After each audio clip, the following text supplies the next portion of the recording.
This coming week, I was supposed to do a fireside chat at St. Mary's College in Moraga, which is, by the way, where my son went to college.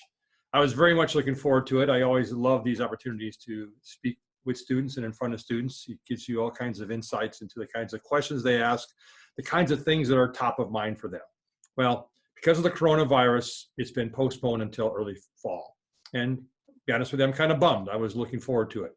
So, because we're not doing the fireside chat physically at St. Mary's College, I decided what I would do is I would take a couple of the questions they had sent me and I would do a virtual fireside chat. Now, unfortunately, there's no fireside chat thing, fireside in the background. I got a shareholder value map behind me, kind of boringly behind me. But what I thought I would do is I would have a virtual fireside chat and answer some of the questions they had sent me, they were going to ask me.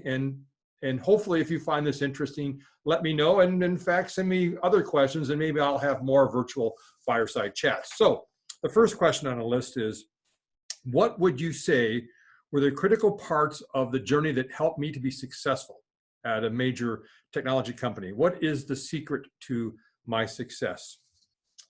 I think the underlying point or the underlying secret to my success has always been that I've been customer focused. I love talking to customers. I love engaging with customers.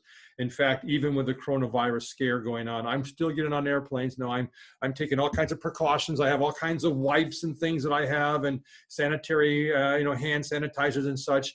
But I think being customer centric is a really key to success. Now, when you're customer centric, you need to go in these engagements with customers and really listen. 2 ears, 1 mouth. If you work with customers and work hard to understand what it is they're trying to do, not what they are doing, but what they're trying to do. If you spend the time to really understand what is it they're trying to do and why that's important, that gives you a real frame as for the sources of value. I believe very much that the only place where value is actually created is when you're working with your customers. And in some cases, your customers' customers. So you need to understand sort of your customers' value chain process. How do your customers make money? So the key to my success, if I figure myself to have been in this industry as long, and if I consider myself somewhat successful, is that I work with customers, I focus on customers, and I gotta tell you, probably most everything that I have learned and everything you hear from me when I talk or write comes from customer engagement. So first and foremost, be involved with customers, focus on customers and their problems they're trying to solve, and understand why that problem is important to them in the realm of how they create value. All right, question number 2. Besides analytical skills like data science and machine learning and all the sort of stuff that is hanging around the software programming and the science of data science, what other skill sets would you recommend that students focus in on? So the number one skill set I think is the most important is design thinking. And the reason why I like design thinking is because design thinking, building on my earlier point, helps you to engage more effectively with customers. Design thinking is very much a customer-centric process. Spending the time to understand each of your stakeholders or personas, the jobs they're trying to do, the decisions they're trying to make, the sources of gain, which is value, and pain, which are impediments. Design thinking is a great way to help you engage with customers and ideate with the customers to understand better their environment. It also is a very non-linear process. Design thinking, you can't measure design thinking success by how many hours you spend with the customers. It always has to matter at the end as far as what you have come out with that's valuable to the customer, what is valuable out of the design thinking process to apply to their business. And a lot of what design thinking teaches is very similar to what we do in data science. I mean, data science, you can't measure data science success by how many hours you've put in and how many models you've generated. It really boils down to the cost of false positives and false negatives in relation to the value they're providing. So data science and design thinking really force upon you an environment where all ideas are worthy of consideration, that you're willing to step outside your comfort zone and explore new ideas, to embrace the power of what might be successful, because if you don't have enough might moments, then you won't have any breakthrough moments. So I think design thinking is a very important individual skill to learn and to master and to use throughout your career. The second skill set I think that students need to understand is economics. you need to understand how value is created. You need to understand the sources of organizational value and a lot of the basic economic concepts, and multiplier effect and supply and demand and elasticity, price elasticity.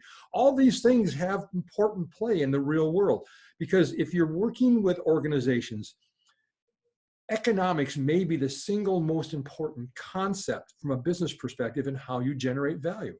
And what you're going to learn through life, especially in this era of digital assets, that the economics of data and analytics is unlike any of the economics we've seen in the past of other assets. Think about data as an economic asset that never depletes, never wears out, and that same data set can be used across an infinite number of use cases at a marginal propensity equal to 0. And you can create these analytic assets that appreciate in value, not depreciate the more that they are used, because the more they are used, the smarter they get, the more precise they get, the more accurate they get, the more safe they get, right? These are two really important concepts that have foundational basis on economics. So those two things, design thinking and economics. Okay, last question before I fireside chat close this one off is around monetization,